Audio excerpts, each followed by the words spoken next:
July 5th, 1943. 330 hours. Eastern Front, Ukraine. The night air hung heavy with tension as a low hum echoed through the fields. A German tank, cloaked under layers of camouflage netting, sputtered forward, a quiet predator inching its way through the dense fog of war. But it wasn't just any tank. It was a machine designed to change everything. The beast known as the Panther, born from the cauldron of war, had yet to be fully realized. In the dark hours before dawn, its roar would unleash chaos. Its sheer power had already begun to reshape the battlefield. But even as the world marveled at the might of such a beast, hidden forces were at work, forces that, when revealed, would change the course of the war forever. April 1943, midday, Eastern Front. A soldier, barely out of his teens, crouched behind a mound of dirt, his breath shallow, his eyes wide. The ground beneath him trembled as the low growl of an engine approached. The sound wasn't from just any vehicle. It was the terrifying roar of the Panther, a machine that would soon change the way battles were fought. The Panther tank, developed by Nazi engineers in response to the devastating Soviet T-34, was an embodiment of both innovation and destruction. Equipped with a 75mm cannon capable of piercing any armor on the battlefield, the tank was a nightmare to those who faced it. But its true power lay not just in its firepower, but in its design, engineered to be faster, more maneuverable, and deadlier than any tank before it. When it was first unleashed on the battlefield in 1943, it redefined armored warfare. The Panther was a symbol of Germany's last-ditch effort to hold on to the Eastern Front as Soviet forces closed in. With its powerful gun, sloped armor, and speed, the Panther's arrival shifted the balance of power in the war. Yet, despite its effectiveness, the Panther was a hidden weapon in many ways. It was secretive, shrouded in mystery, and its devastating potential wasn't fully understood until it began to rip through Soviet forces. But as formidable as it was, the Panther was just one piece of the puzzle. As the war unfolded, new, more sinister machines, hidden in the shadows, would emerge, changing the battle for good. July 5th, 1944. Morning. Normandy, France. A low hum filled the air, almost imperceptible to the human ear, but unmistakable to the trained eye. As the Allies made their final push through Normandy, a new weapon emerged. This wasn't a tank. It wasn't a plane. It was something entirely different. A weapon that would soon make its presence felt in ways no one could have predicted. September 1944. 1400 hours. Peenemünde, Germany. The whirring of machinery echoed through the underground bunkers. In the dim light of the testing chamber, engineers huddled around blueprints. They were on the brink of creating something that would shift the entire nature of warfare. The V-2 rocket, fast, efficient, and capable of hitting targets thousands of miles away, was just one of many hidden weapons the Nazis had been developing. The V-2 rocket, though not the first missile ever created, was the first to be truly operational. The weapon's potential was unimaginable. It was a precursor to the modern missile and laid the groundwork for space exploration.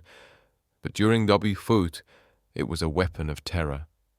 At the time, it was the fastest projectile ever created by humanity, capable of reaching speeds over 3,500 miles per hour. While the V-2 was undoubtedly a technological marvel, it was also an unmitigated disaster in terms of strategic military impact.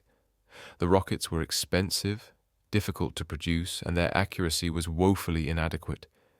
Yet, the V-2s symbolized a shift in the war. These rockets were the heralds of future warfare, where entire cities could be leveled with a single strike.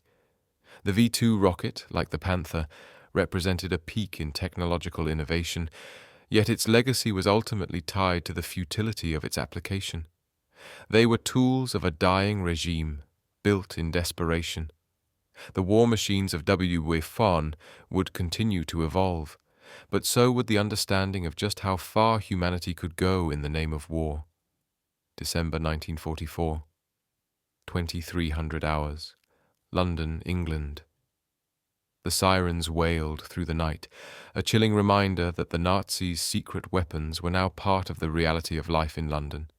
The V2s, launched from secret sites in northern Europe, had begun their deadly journey to the heart of Britain. Thousands of civilians huddled in bomb shelters, unaware that these rockets, so advanced they seemed from another world, were on their way. July 1944. Dawn. Pacific Ocean. The ocean was calm, almost unnervingly so, as the Japanese submarine slid silently beneath the surface of the Pacific. Inside, the crew readied the Caton, a one-man suicide submarine. It was a last-ditch weapon of desperation built in secret to strike fear into the hearts of the Allied forces. But for the men inside, it was a one-way trip. The Caton was a weapon that defied convention. It was not just a weapon of war, but a weapon of sacrifice. The Japanese military had come to the brutal realization that their conventional forces were no match for the overwhelming Allied superiority.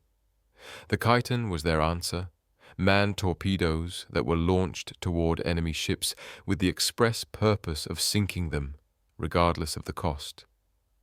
The Caton is one of the most haunting symbols of Japan's desperation during the later years of the war. It was a technological marvel, a one-man submarine capable of delivering massive destruction to larger, more heavily armored targets. Yet, despite its potential, the Caton never achieved the success its creators hoped for. It was simply too limited, too costly, and too driven by a brutal philosophy of self-sacrifice. The Caton reflected the warped realities of war, a place where the line between innovation and desperation blurred. The weapon's legacy was more symbolic than practical. It was a reminder of a war fought with hidden blades, where innovation and madness often collided. November 1944, 1400 hours.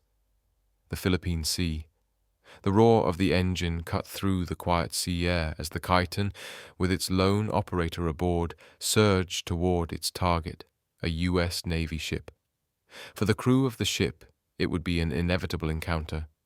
For the Japanese pilot inside, it would be the final moment of his life, the culmination of his devotion to a dying cause. June 6, 1944. 230 hours. The English Channel aboard HMS Belfast. A sharp crackle echoed over the intercom, followed by the low hum of radar screens flickering into life. The men aboard the HMS Belfast knew something was off. They could see nothing, yet they could hear everything. A blip appeared on the radar, a faint trace of something bigger.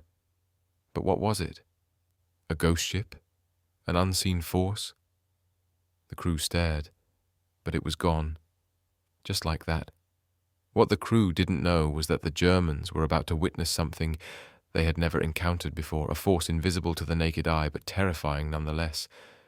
It was called chaff, or window, as the British dubbed it. It was a simple but genius innovation, strips of metal foil dropped from aircraft to confuse enemy radar.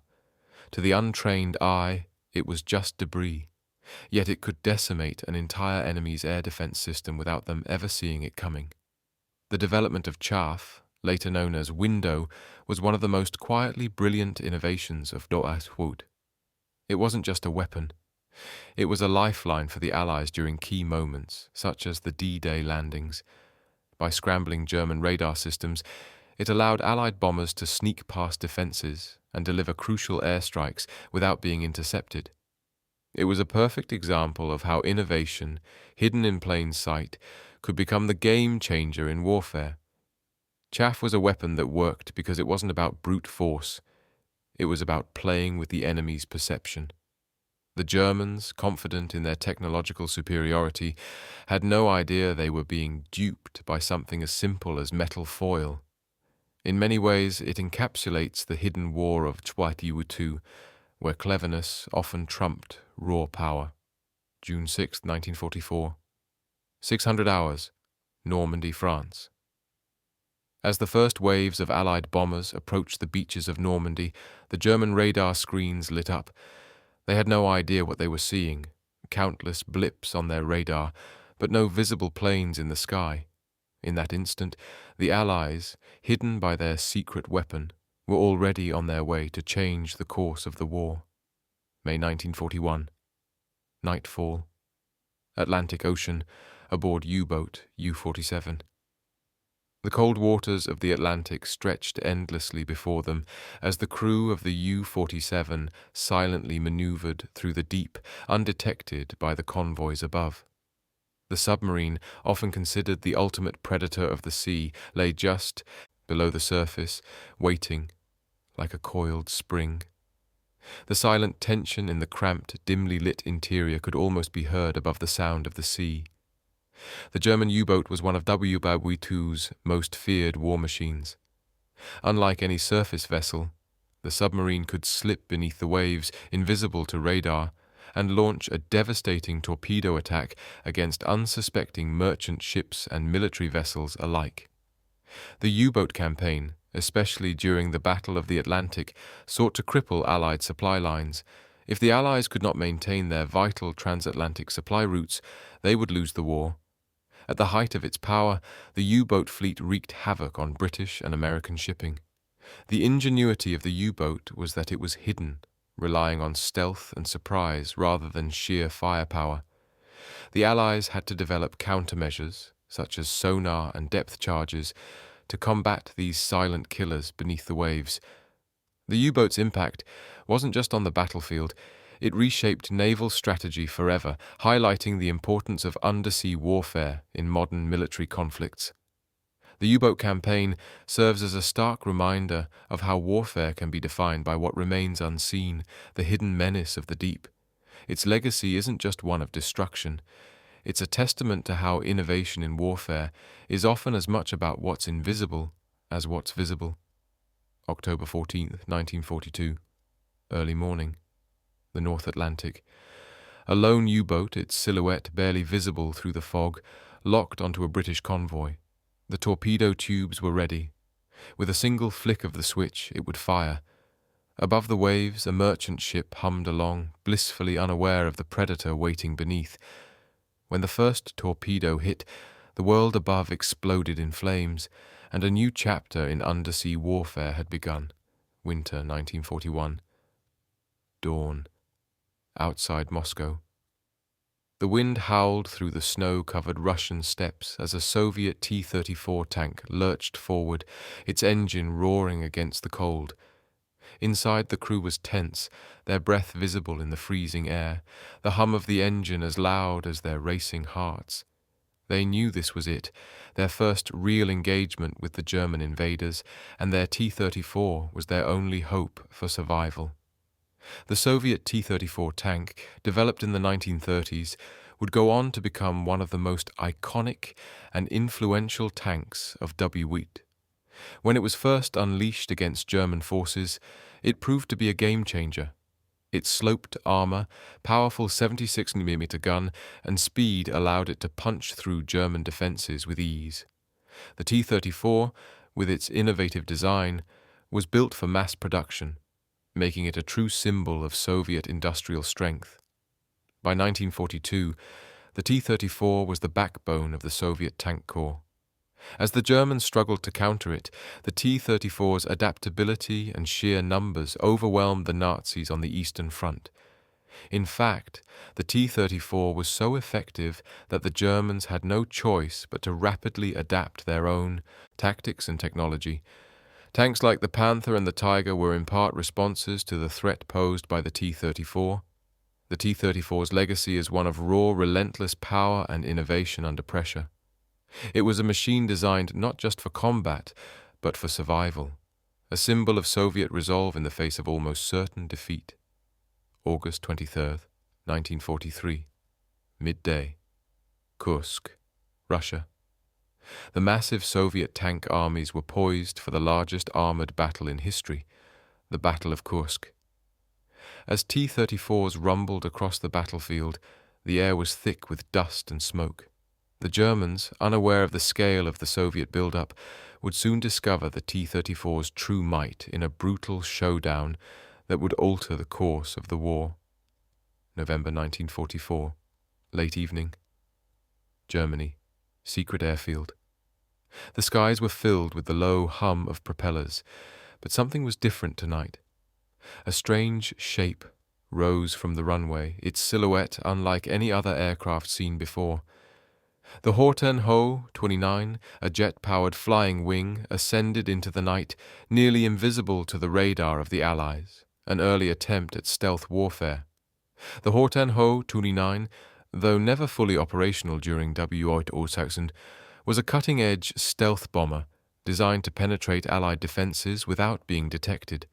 Its unique flying wing design and jet propulsion made it incredibly difficult to spot from the ground or the air. Though only a handful were built before the war ended, the Horten's design was decades ahead of its time and foreshadowed future stealth technologies used in later conflicts. The development of the Horten Ho 229 marked the beginning of a new era in aviation technology. Had the war continued, its impact could have been monumental. The Allies were so concerned about the Horten that they sent intelligence teams to capture the prototype before it could be fully operational. In many ways, the Horten represented a lost opportunity, a weapon that could have changed the entire balance of power in the air. The Horten Ho 229 serves as a chilling reminder of the endless possibilities of technological innovation when hidden, secretive advancements go unnoticed until it's too late. Its legacy is one of unrealized potential, both for good and for destruction.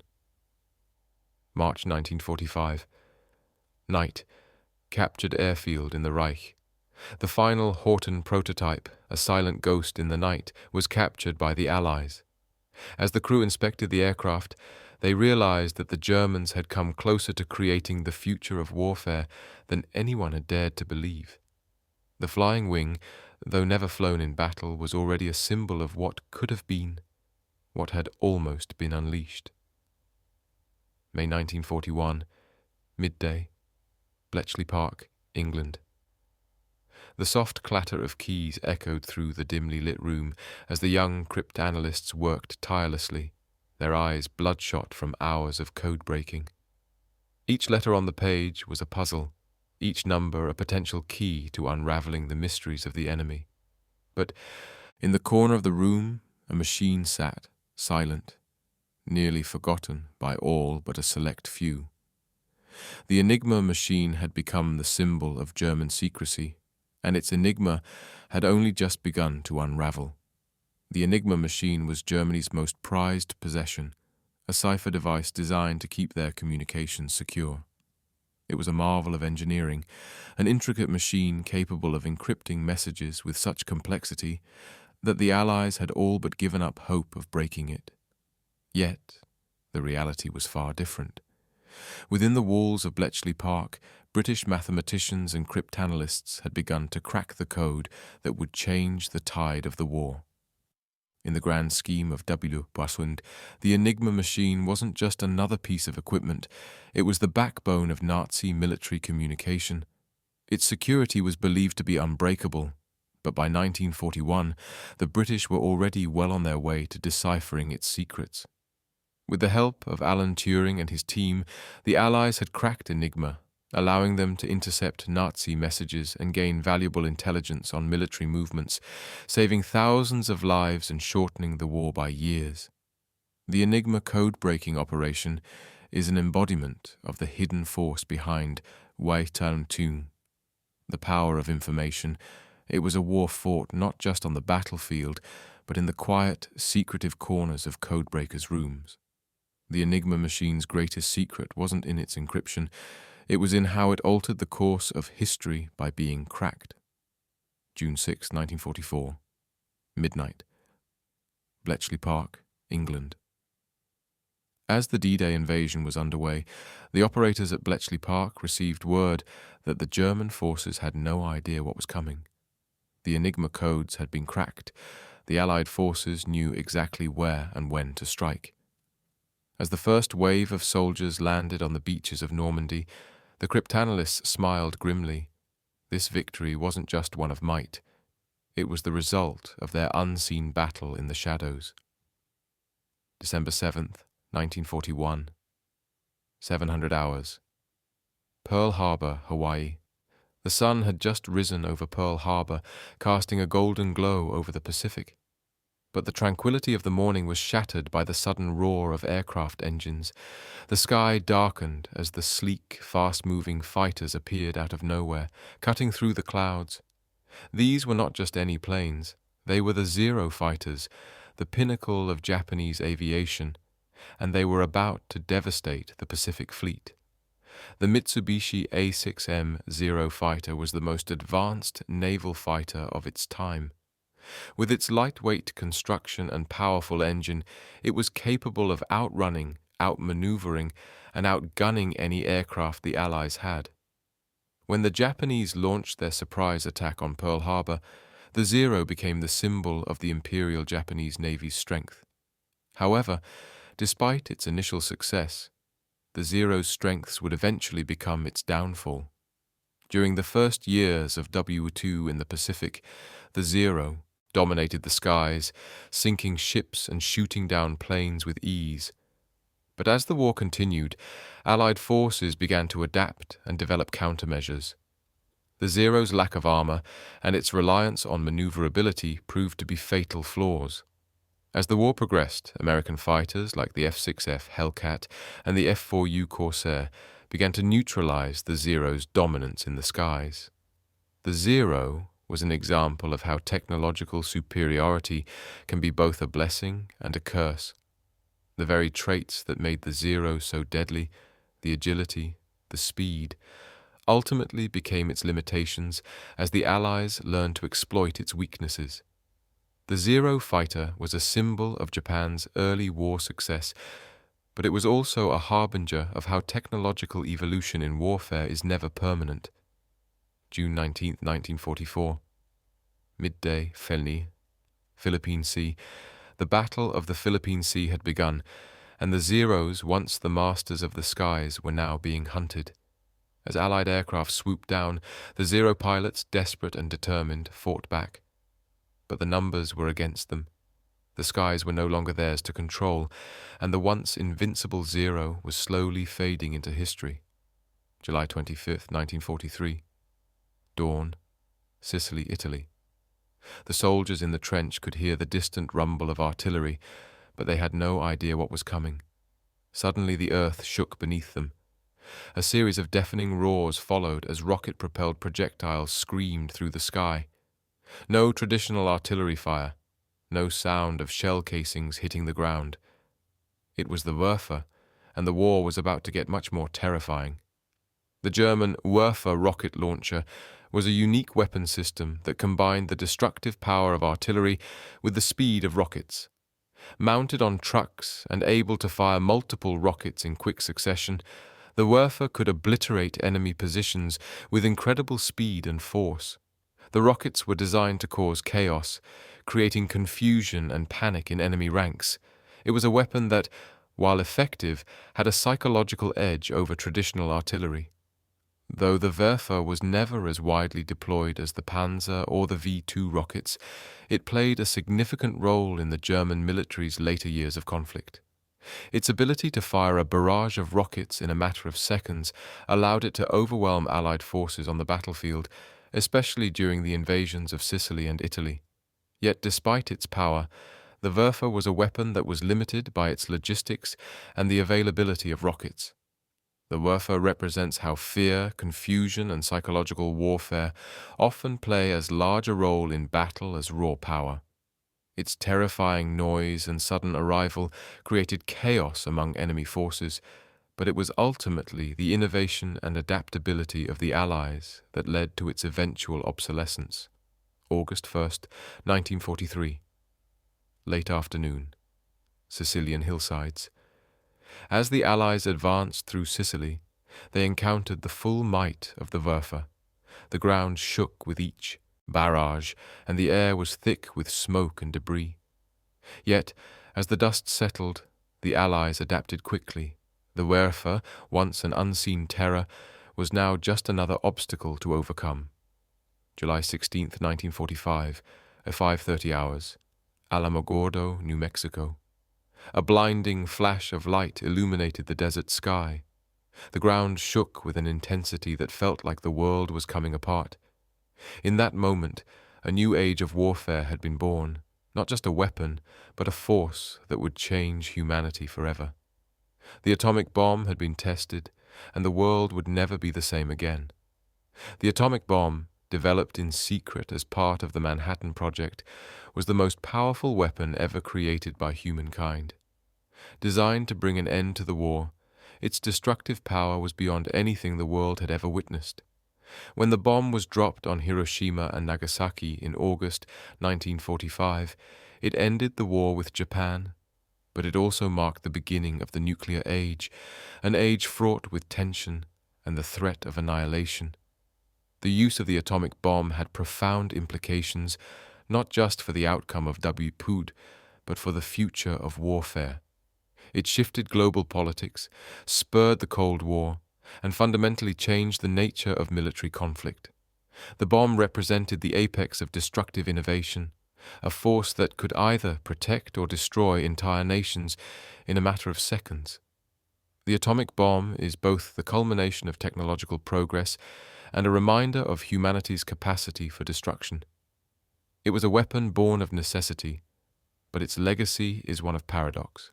It ended the war, but it also cast a long shadow over the future of warfare, forever changing the relationship between humanity and its technology.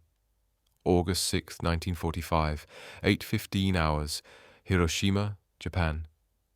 The world held its breath as the first atomic bomb exploded over Hiroshima. The blinding light, the heat, the devastation. It was a moment that would resonate through history. The war was over, but the consequences were just beginning. March 1944, pre-dawn, England, RAF base.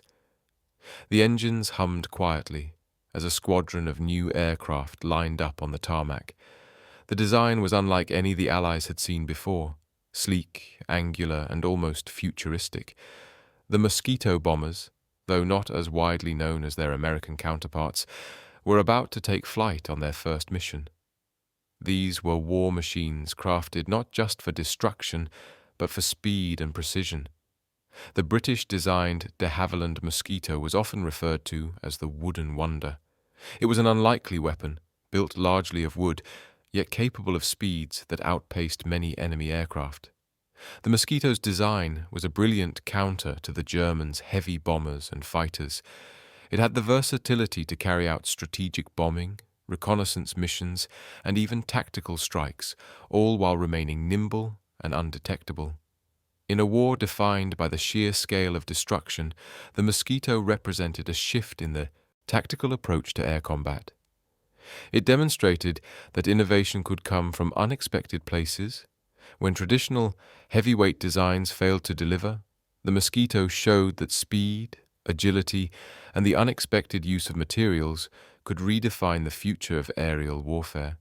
Its impact wasn't just on the battlefield, it revolutionized air combat, influencing the design of post-war aircraft for years to come. The Mosquito, like many of the hidden weapons of WWII, represents the notion that in warfare, the greatest victories often lie not in brute force, but in unexpected ingenuity. Where the Allies succeeded was in seeing what others could not, finding value in the unseen, the unglamorous, and the innovative. It's a reminder that innovation in warfare is as much about resourcefulness as it is about sheer power. April 4th, 1944. Night, Berlin, Germany. The Mosquito bombers roared overhead, unseen in the darkness. Their targets, strategic German factories, were obliterated before the enemy ever had time to react. These small, fast aircraft proved to be a silent but deadly force that would continue to haunt German skies. July 1944. Early morning. Normandy, France.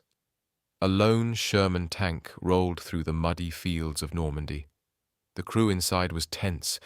Each passing moment could mean the difference between life and death. The Sherman, unlike the German Panthers and Tigers, wasn't the most fearsome tank on the battlefield. Yet as the Sherman moved forward, it had something its enemies didn't: sheer numbers. The M4 Sherman tank, often maligned for its lack of armor and firepower compared to its German counterparts, was nonetheless one of the most important and influential tanks of WW2. What the Sherman lacked in heavy firepower, it made up for in speed, maneuverability, and, perhaps most importantly, in production capacity.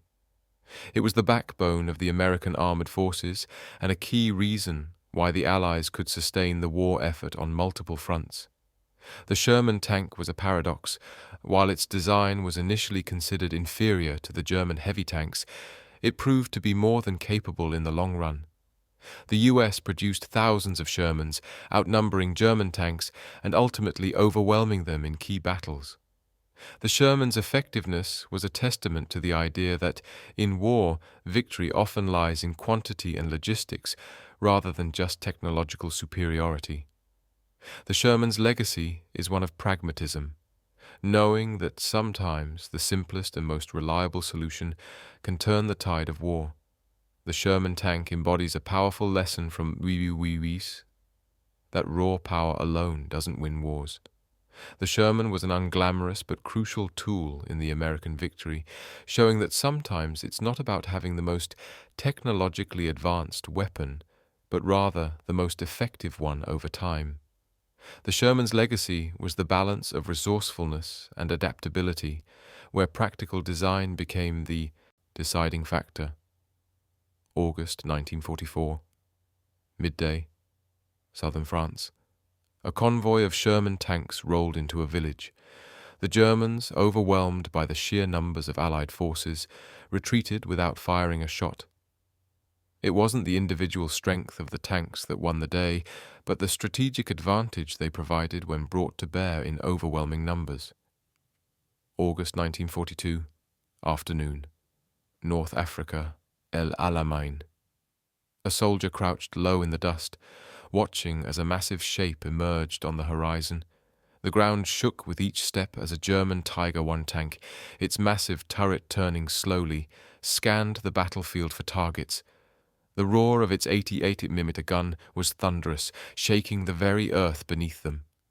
The Tiger Army tank was the epitome of German engineering, massive, heavily armored, and equipped with a powerful 88mm cannon capable of destroying almost any Allied tank at range. Its design was a response to the rapid development of Soviet and Allied tank technology. The Germans believed that, with the Tiger, they could dominate the battlefield. However, the tank's sheer size and complexity proved to be its downfall. The Tiger I, while one of the most feared tanks on the battlefield, was a logistical nightmare. Its massive weight, complex mechanics, and high fuel consumption made it difficult to maintain in the field. The tank's effectiveness was limited by its vulnerability to mechanical breakdowns and the inability of German supply lines to keep up with its needs. In the end, the Tiger I became a symbol of technological overreach. While it was a brilliant piece of machinery, its limitations were just as apparent as its strengths. The Tiger I tank teaches a crucial lesson about the dangers of over-engineering in warfare. While technological superiority is important, the ability to maintain and sustain those advancements in the harsh conditions of war is just as crucial. The Tiger was a weapon that could dominate the battlefield, but it was also a reminder that perfection in design doesn't always translate into victory. July 1943. Midday. The Eastern Front. The rumbling of a Tiger I tank could be heard from miles away, but as it advanced through the mud and snow, its engine sputtered. The weight of the tank, combined with the relentless Soviet attacks, had taken its toll. One by one the Tigers fell, victims of their own complexity. The battlefield was littered with their hulking remains, a testament to both their power and their failure. August 15th, 1945. Night. Tokyo Bay. The world watched in silence as the USS Missouri anchored in Tokyo Bay. The war was finally over, but the world had changed forever. Behind the scenes, new technologies had reshaped not just the outcome of the war, but the future of military conflict. The war machines of WWII had evolved and become the foundation of modern warfare. World War II was a defining moment for military technology. From tanks to planes, rockets to submarines, the innovations that emerged from the war would go on to shape the next several decades of military conflict. The hidden war machines, once shrouded in secrecy, became the foundation of modern weaponry, and the lessons learned from their development continue to resonate today. The impact of WWII's war machines isn't just historical, it's ongoing. The technologies developed during the war paved the way for modern defense systems, including the nuclear weapons that would dominate the Cold War, the development of stealth aircraft, and the ongoing arms race. Even today, military technology continues to evolve, building on the innovations that began in the darkest days of WWII. The hidden war machines of WWII were more than just tools of destruction. They were catalysts for change. They reshaped the battlefield, and in doing so, reshaped the world. The lessons learned from their development continue to inform military strategy and technology today, reminding us that innovation, no matter how secretive, can have lasting global implications. September 6, 1945. Dawn. Tokyo Bay. The Japanese surrender was signed, bringing an end to WWII. The men who had fought in the war would go on to live in a new world, one shaped by the innovations, machines, and technologies they had helped bring to life. The war was over, but the hidden war machines that had shaped it would continue to define the future of warfare for generations to come. September 2, 1945. Dawn. Tokyo Bay. The ink was barely dry on the Japanese surrender documents when the first whispers of a new world began to echo across the globe. The machines of war, once hidden in the shadows, now stood as relics of a time defined by chaos, innovation, and destruction. But they were not just remnants of a forgotten past. They were the architects of the future. The world would move forward, but the legacy of these war machines would live on in every aspect of modern warfare. From the cold hum of a stealth bomber slicing through the sky to the silent thrum of a nuclear reactor powering the next generation of weapons, the DNA of these machines would remain, forever altering the course of history. The German Panther, the Soviet T-34, the Japanese Zero, the U-boat, and the unsung innovators of Bletchley Park all were forgotten for a time. Their stories lingered in the quiet corners of history, overshadowed by the headlines of victory and defeat. Yet like ghosts, their presence never truly left the battlefield. Each war machine, no matter how terrifying, destructive, or flawed, was an embodiment of human ingenuity and resolve. In the heat of war, where desperation and survival ruled, these machines were forged not just to destroy, but to define the future. They were the product of minds working under unimaginable pressure, creating tools that would reshape not only the face of combat, but the very future of human technology. And yet, the true legacy of these war machines lies not in their ability to kill or destroy, but in how they irrevocably altered the landscape of conflict and innovation. What was once a weapon of war became a seed for progress. Each technological advancement, each hidden design, a blueprint for the future. July 5, 1943. 330 hours. Eastern Front, Ukraine. The German Panther's engine had coughed and sputtered, dying in the cold morning air. But as the war machines of the past fade into history, their echoes remain. The innovation that was once hidden, secret, and shrouded in mystery has become the very fabric of modern warfare, shaping our present and guiding our future. Like the silent panther, the innovations born from WWII continue to hum quietly beneath the surface, awaiting their next revelation. As history moves forward, the war machines of the past will continue to be reimagined, reinvented, and perhaps once again brought to life. The greatest weapons of war are not always the ones you see coming. The real force lies in what's hidden, what's concealed in the shadows, waiting for the right moment to emerge. The machines that once changed the battle forever will continue to evolve as long as human creativity, desperation, and innovation remain the driving forces behind them. The future of warfare and of humanity is shaped not by what we see, but by what we can't yet imagine.